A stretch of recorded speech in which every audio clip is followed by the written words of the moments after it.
après vous, on va recevoir Charlotte Ezebada pour parler de VBG avant de retrouver plus tard à 7h Jennifer Sativi pour le bulletin d'information.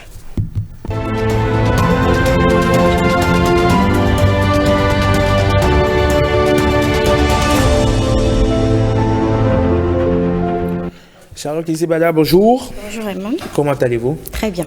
Mais c'est un plaisir de vous recevoir sur 5 sur 7 matin pour parler de cette initiative que vous portez. Je rappelle que vous êtes donc la présidente donc, du Women and Power Association. C'est quoi déjà? De quoi s'agit-il?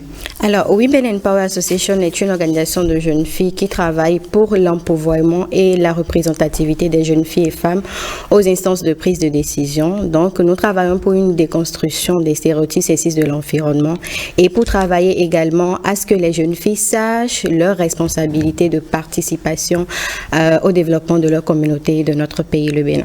Le Women and Power Association, c'est une organisation membre du consortium Compter pour tous au Bénin. De quoi il s'agit? Alors, le consortium Compter pour tous au Bénin, qui regroupe 4 organisations féministes béninoises, dont Filles en Nation, Women in Power Association, FJAD et GIFAD, est un consortium qui est né l'année dernière et qui travaille à pouvoir collecter efficacement les données relatives aux violences sexistes et sexuelles. C'est une campagne régionale donc qui se déroule dans 8 pays simultanément d'Afrique de l'Ouest francophone et qui vise à intégrer dans la loi finance de chaque pays une ligne budgétaire qui permet de faire justement la collecte efficace de ces données-là. Et justement, il y a une tribune qui a été rédigée par des femmes qui regroupent 8 pays de l'Afrique francophone, des féministes. Vous faites partie de ce réseau de féministes. Oui. Alors, qu'est-ce que la tribune? La tribune Compter pour toutes. La tribune Compter pour toutes, c'est, on pourrait le dire, l'acte 2 de cette campagne Compter pour toutes. Compter pour toutes, qui veut dire littéralement compter en termes de chiffrage, donc compter chaque jeune fille, compter les unes pour les autres. Alors, je disais tantôt que la tribune est l'acte 2. L'acte 1 était une assise de multi-acteurs qui nous a permis de regrouper les acteurs de la police, de la santé, les acteurs du pouvoir public pour permettre de se demander quelles sont les failles qu'on a dans le système de collecte au niveau de chaque pays et qu'est-ce qu'on pourrait apporter comme solution. Donc prendre le plaidoyer de chaque acteur de ces secteurs-là qui sont intersectoriels et qui permettent justement de collecter les données sur les violences sexistes et sexuelles. Donc la tribune, c'est l'acte 2 du projet Compter pour toutes.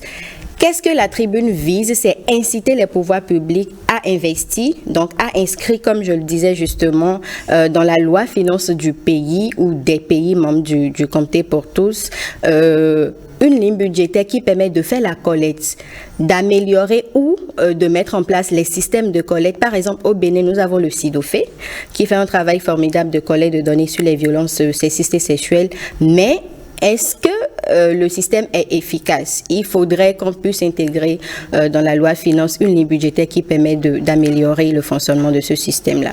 Et la tribune a été déjà rédigée? La tribune a été rédigée, elle a été signée par 200 féministes d'Afrique de l'Ouest francophone. Et c'est avec la tribune-là, qui est donc une tribune régionale, que la campagne va continuer.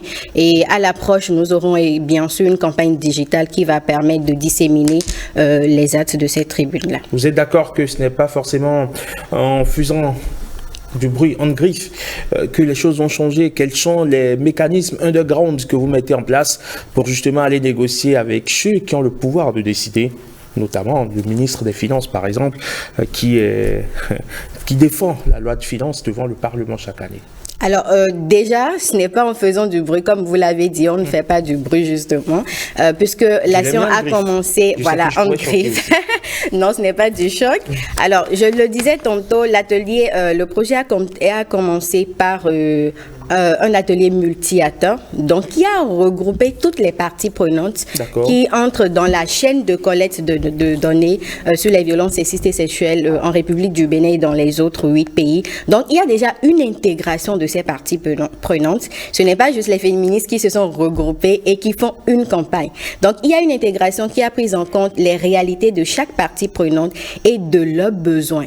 Et ce sont ces réalités-là qui ont été condensées, qui ont été mises en exergue dans dans la tribune qui a été rédigée. Donc, chaque partie prenante de la chaîne de collecte de données se retrouve dans cette tribune-là et les parties prenantes qui nous appuient donc vont continuer le plaidoyer avec nous juste au jour du vote de cette loi de finances-là. D'accord. Et pendant ce temps, que faites-vous?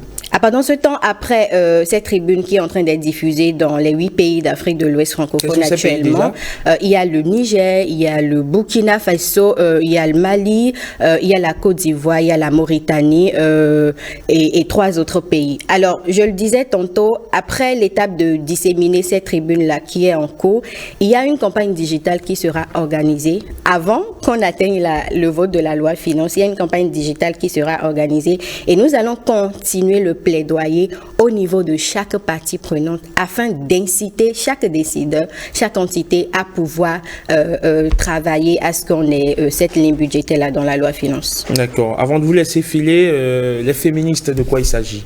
Alors, les féministes, ce sont des jeunes femmes qui luttent contre le système patriarcal, qui se réunissent pour défendre tout ce qui est système et qui empêche l'épanouissement et qui empêche la réalisation de la jeune fille ou de la jeune femme. D'accord. Et de quoi avez-vous besoin actuellement pour permettre à ce que votre tribune puisse, on va dire, prospérer?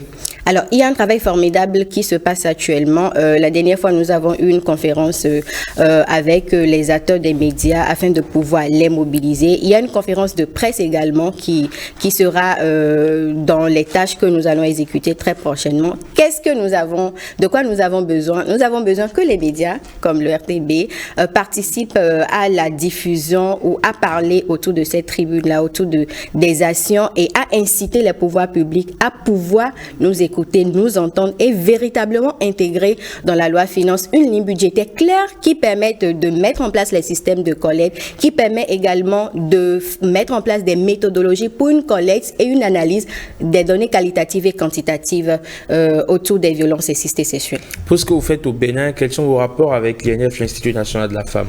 Alors, l'INF nous accompagne beaucoup, notamment pour cette campagne-là que nous avons commencé l'année dernière. Et même lors de l'activité multi-acteurs, l'INF était à notre côté. Donc, nous continuons le combat avec l'INF puisque c'est l'Institut national de la femme qui s'occupe des questions relatives à nos jeunes filles et jeunes femmes. Qu'est-ce que vous avez envie de dire pour clore cet entretien? Alors, la campagne Compter pour toutes, c'est une campagne pour tout le monde parce que ce n'est pas seulement les femmes qui doivent être prises en compte dans cette campagne. Les hommes également doivent pouvoir nous accompagner et il faudrait que les décideurs puissent nous écouter et prendre en considération, je ne vais pas parler de revendications, mais des besoins que nous avons énumérés dans cette tribune-là. Merci Charlotte Ezebada, vous êtes la présidente donc du Women Power Association. Merci d'être passée sur 5 sur 7 matin. Bon courage. Merci, Eman. Allez, il est 7h.